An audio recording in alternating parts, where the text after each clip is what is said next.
Look at the Bitcoin price. It goes up, it goes down, and everyone watches the price. But that number is hiding something. It can't tell you who is buying. It can't tell you who is scared, and it can't even tell you who is about to sell. Here is the surprising part. There is a way to see all of it. It's public, it's free, and most investors ignore it. It's called on-chain data analysis. Today, I will show you how to use it in the right way, like a long-term investor. This is an overview. The deep dives come next, so stay with me. Let's start with one simple idea. Price gives you one number. It tells you what people are willing to pay today. And that's useful information, but it doesn't tell you the whole story. It doesn't tell you who is buying, who is holding, and it doesn't tell you who is scared. The blockchain can give us that information. And that's what on-chain data analysis is about. A lot of traders spend all day staring at price charts, those candle charts. They draw lines, they look for patterns, they try to figure out where price might go next. That's technical analysis. That's not bad, but that's a different story. It's popular and honestly it can be exciting too, but it mainly works with one thing, only price. And the goal is usually to guess the next move. As a long-term investor, you don't really need to guess the next move. What you need is to understand what's happening underneath the price. That's where on-chain analysis comes in. It lets us look underneath the price to see what's going on behind the scenes, so that's what we are going to do today. So what exactly is on-chain data analysis? Bitcoin runs on a public ledger, and a ledger is just a record of transactions. Every transaction is recorded, and every Bitcoin moves, that movement is recorded too, and that record is open for everyone to see. On-chain data simply means reading that public record. We'll look at how coins are moving, we'll look at who's holding them, and we'll look at how long they have been holding them. So from that, we can learn about the real behavior of the investors behind it, not just having some opinions. Actual actions happening on the network. This is what we can track it kind of live. And this is what makes Bitcoin different. You cannot really do this with a normal stock. So if someone buys Apple shares, for example, you don't get to see that transaction because that information is private. But Bitcoin is different. The ledger is public. So we can see what's happening across the market. And also we can see it in real time. For a long-term investor, that's incredibly useful, and very few markets in the world give you that kind of information. So that's an opportunity here we have in Bitcoin market. Now, here is the key point. A trader usually asks, when do I buy and when do I sell? But a long-term investor asks a different question. They ask, how much should I hold? And how confident should I be? That's where on-chain analysis becomes really helpful. It can help you size your position, it can help you check your conviction, and also it's not there to tell you the exact day you should buy or sell. Instead, it helps you understand the state of the market. And for a long-term investor, that's a better information to have, honestly. Now, there are lots of on-chain metrics, and at first it can feel pretty confusing. So let's make it simple. I group them into three families. Family 1, valuation. Family 2, holders. And family 3, supply.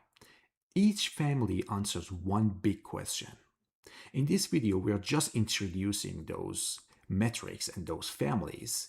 But in the future videos, I will go through each one of them in detail. So don't worry too much about it at this time. Just for now, just remember the three families I listed here. So let's start with family 1, valuation. And the question here is simple. Is Bitcoin cheap or expensive? We are going to answer these questions using on-chain data. But we're not comparing Bitcoin to some random line on a chart, on a price chart, I mean. We are comparing the current price to what real buyers actually paid, right? So one famous metric here is called MVRV, which stands for market value to realized value. And another one is called realized price. Now, for now, don't worry about how they are calculated. Just understand what they're trying to show us. That's enough for now. They help us see whether the average holder is sitting on a profit or loss. So when most holders are deep in profit, the market may be getting hot. But when most holders are sitting on losses, the market may be getting cold. We'll break both of these down probably in their own videos, in the future videos. The second family is holders, and this one is really about conviction. The question is, are the strong hands still holding or are they starting to sell? We can separate long-term holders from short-term holders, and also long-term holders tend to be more patient. We know that, right? They're willing to hold through periods of fear. So when they continue holding, that can be a strong signal for us. But when they start selling, we should pay attention. One tool we use here is called HODL waves. It helps us see how long different coins have been held. Again, we will give these a full video later. Don't worry about it now. For now, just remember one thing. Patient holders matter for us. The third family is supply. And the question here is about movement. Are coins moving into storage or are they moving somewhere they might be sold, like going to an exchange? So when Bitcoin moves onto exchanges, it may mean people are preparing to sell. When Bitcoin leaves exchanges, it may mean people are planning to hold. So we can also look at something called illiquid supply. That means coins that almost never move. When Bitcoin becomes illiquid, there is less Bitcoin available for sale. And these flows can slowly shape the market, usually not in one day, but over many months. Again, this is a very helpful information we have in Bitcoin, only in Bitcoin and on blockchain, when we don't have access to this type of information in any market. Now, I want to introduce one deeper idea, which I call it time, not price. So here is what that means. In a weak market, the price may eventually stop falling, right? And at first, that sounds like a good thing, right?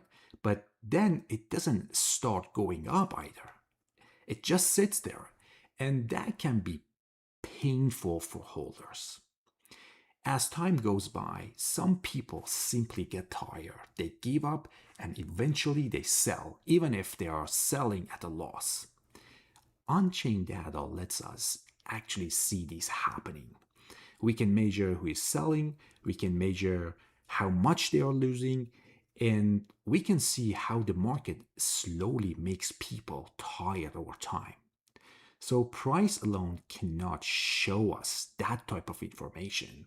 And advanced research uses this idea today, the idea of on-chain data. And we will explore it much more in details in a future video in different playlists. Don't worry about it. Now, I also need to be clear about something. On-chain analysis is powerful, but it's not a magic. It can't predict tomorrow's price. It won't give you a perfect signal. And Bitcoin has only been through a few major market cycles, so we don't have a huge sample of history to work with, right? That means we need to stay humble, and we should know on-chain data is only one input we have. It's not the only input. We should use it together with other tools we have available. So we should never rely on only on-chain data by itself. So how do you actually use all of these? Think back to our first video.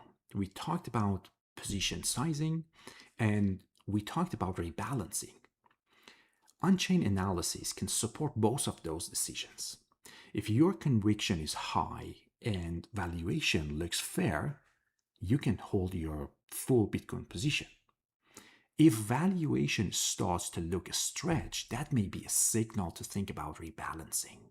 Not panicking, just rebalancing. Not selling everything, just rebalancing. Just trimming a little and stay disciplined, stay on track, and follow your plan. That's how a chief investment officer thinks. So here is the simple mental model I want you to remember. Price is just a number. On-chain data helps you see three different things: who is holding, how many coins are moving, and how patient the market is. Three families, three questions, right? Valuation, holders, supply. Keep that map in your head, and everything we do later in this series will build on it. So this video was the overview. Now we can start going deeper.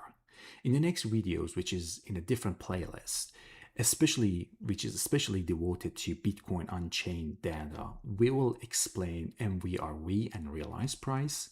We will talk about long-term holders and HODL waves, and we will look at exchange flows and illiquid supply.